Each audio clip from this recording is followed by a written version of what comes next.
Welcome. So in this lesson, we're going to be talking about dividing fractions. And before we can begin talking about dividing fractions, we first need to learn about reciprocals and how to find the reciprocal. To find the reciprocal of a fraction, you must invert the fraction. This is done by swapping the numerator and denominator. Inverting is sometimes known as turning the fraction upside down or flipping the fraction. So here we have find the reciprocal of the following. So we need to find the reciprocal of these fractions here. The first of which is 3 on 2. Well, all you have to do to find the reciprocal of this fraction is to swap the numerator and the denominator. So that means it's going to become 2 on 3. So the reciprocal of 3 on 2 is 2 on 3. So what we've created right here is the reciprocal. And we can continue to do this. 4 on 5 is going to become 5 on 4. 7 on 6 is going to become 6 on 7. That's what it means to find the reciprocal of something. You're simply swapping the numerator and the denominator. Let's come over to this one now. We have 1 on 9. Well, if we were to find the reciprocal of it, we would do the same thing. You just swap the numerator and the denominator. So that means I'm going to end up with 9 on 1. Now, we have to be really careful here because we know that 9 on 1 is the same as 9, and it's always better to write it like this as opposed to this. So that means the reciprocal of 1 on 9 is 9. This right here is my reciprocal. So it's a whole number. And remember, we know that this is true because 9 divided by 1 is equal to 9, and that's the same as 9 over 1. If we will come over here now and we'll ask to find the reciprocal of this, we'll do the same thing. It's going to be 7 on 1, and we know that's equal to 7. And then we come over here, 1 on 8. You know, we could do this really quickly now. If we were asked to find the reciprocal of this, we could just say it's 8. So we don't have to go through this step right here. So that's finding the reciprocal. Okay. We still have 3 more to go here. What if I asked you to find the reciprocal of a whole number? What would you do here? Well, I know that this 8 here is the same as 8 over 1. So I've turned it into a fraction, but I haven't changed anything because 8 over 1 is simply 8.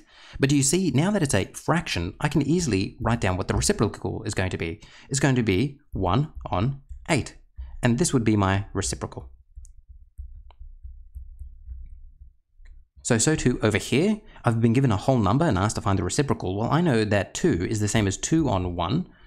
And to find the reciprocal of this, I just swap the numerator and the denominator, so it's going to be a half. This would be my reciprocal. So this would be the reciprocal of 2. And then we could start doing this really quickly. If you were given the whole number and you're asked to find the reciprocal, you could just do this. Just like that. Nice and easy.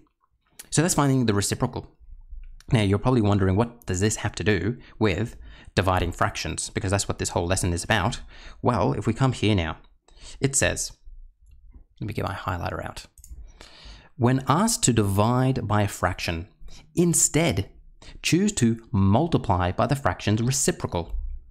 So that's really important. When we're being asked to divide, like here, so 3 over 4 divided by 2 over 7, we actually don't want to do a division question. Instead, what we want to do is a multiplication question. So the thing that you have to remember is whenever you see the division of fractions, you need to remember the saying stay, change, flip. So let's give that a go now. So what does this mean? It means that 3 on 4 stays. It stays the same. So let's just write 3 on 4 underneath it. It stays. Nothing changes there. Change. We change the division to multiplication. So that's what the change refers to. We change the division to multiplication. And then lastly, we flip. And this is where we're finding the reciprocal. So 2 on 7 becomes 7 on 2. That is stay, change, flip. And now, instead of doing a division question, we do a multiplication question, which is much easier. So I would simply go, I times together my numerators, I times together my denominators, and that's going to give me 21 on 8. And just like that, I have my answer. So that's how you answer a division question of fractions. You need to remember, and you should burn it into your brain, stay, change, flip. Stay, change, flip. Stay, change, flip. Stay, change, flip. All right. Let's go through another one here. So you might like to pause the video and see if you can do it yourself. What I'm going to do is I'm going to stay. I'm going to change. So change this division to a multiplication. Then I'm going to flip. And this will now become 8 on 3. And that's going to leave me with 3 times 8 up the top and 5 times 3 down the bottom. And that's going to give me what? Well, this is where we've got to be careful. Remember how we learned about simplifying in our last lesson.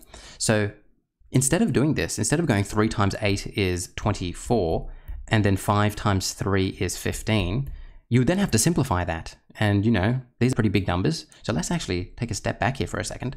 What could I have done here to make my life a bit easier? I could have actually simplified. I could have said 3 divided by 3 is 1. 3 divided by 3 is 1. So now I can just do this. I can do 1 times 8, and I can do 5 times 1. And that's going to be 8 on 5. How much easier is that? So make sure that you're simplifying. I was about to do it without simplifying. Make sure you're always simplifying. All right, let's just go through a bunch of examples now. You might like to pause the video and just see if you can do these yourself and maybe work at your own speed. But if you're still thinking, I still don't know how to do this, well, stay with me and we'll work together. Okay, we have 2 divided by 3, 2 on 3 divided by 1 on 4. Well, we remember stay, change, flip.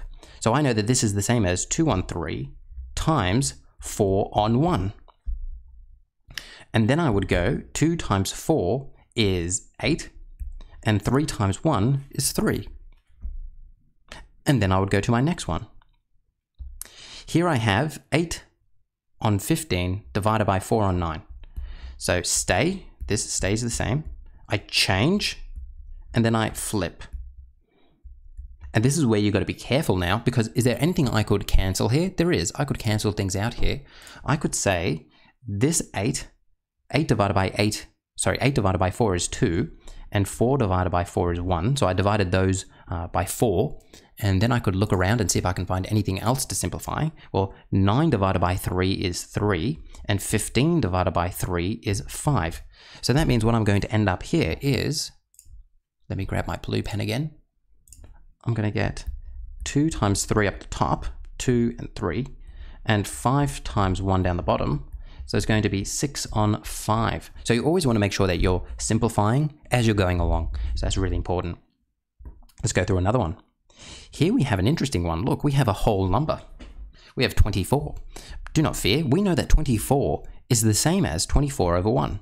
It's the same thing. Because remember, 24 divided by 1 is 24. So I haven't changed anything by doing that.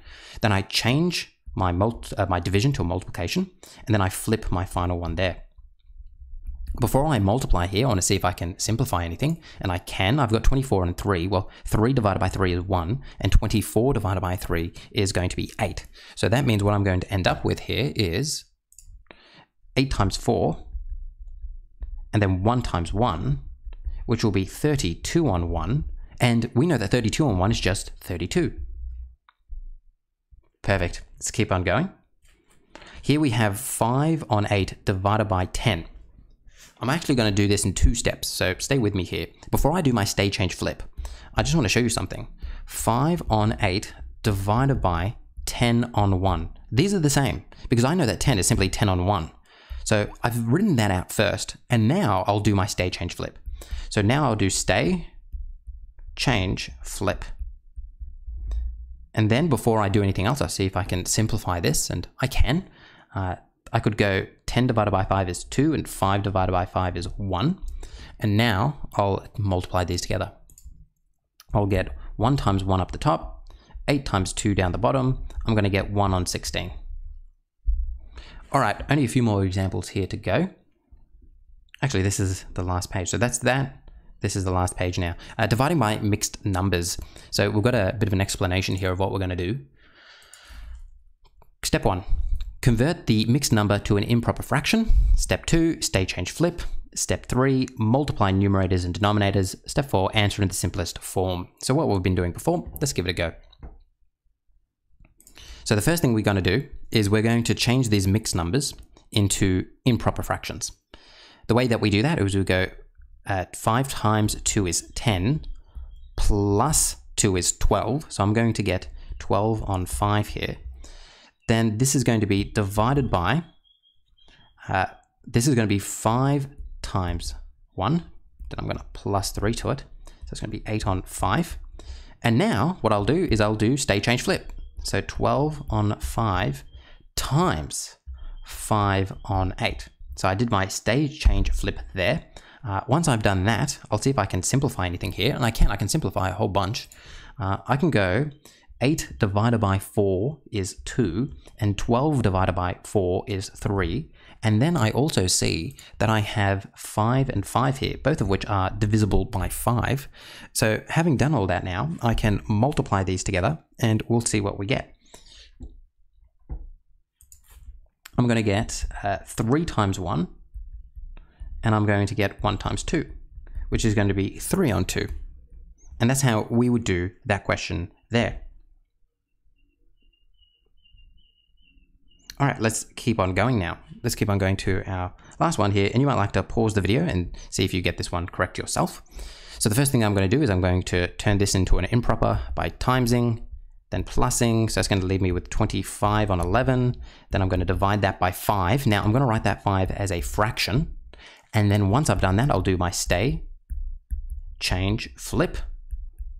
And then I'll look to see if I can cancel anything, and I absolutely can. 5 divided by 5 is 5. And 5 divided by 5 is 1. So what am I going to be left with here? I'm going to be left with 5 times 1, 11 times 5, which is 5 on, 55. I didn't do all the simpling. Oh, sorry. I made a little mistake there. That should have been a 1. 5 on 11. Because it's 11 times 1. And that's how you do everything. So hopefully that made sense.